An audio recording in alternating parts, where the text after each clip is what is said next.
میں تو تمہیں بھی اور جن جن کو تم اللہ تعالیٰ کے سوا پکارتے ہو انہیں بھی سب کو چھوڑ رہا ہوں، صرف اپنے پروردگار کو پکارتا رہوں گا۔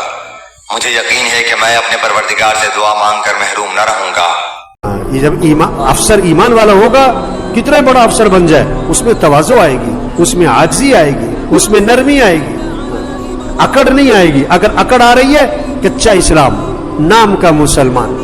جو پکا مسلمان ہوگا اس میں تواضع، عاجزی، کتنا ہی بڑا عہدہ ملے، کتنے زیادہ اختیارات مل جائیں، کتنے لوگ اس کی واہ واہ کرے، لیکن وہ کیا ہے، وہ کیا سمجھے گا کہ نہیں میں کچھ نہیں ہوں، جو کچھ ہے کس کا دیا ہوا ہے؟ اللہ کا دیا ہوا ہے، میرا تو کچھ بھی نہیں۔ اگر آپ کے اندر کوئی کمال ہے تو اللہ نے دیا ہے، حسن ہے تو اللہ نے دیا ہے، طاقت ہے تو اللہ نے دی، عہدہ ہے تو اللہ نے دیا ہے، اختیارات ہیں تو اللہ نے دیے، عقل بہت ذہین ہے آپ تو اللہ نے دی، آپ کا کیا کمال؟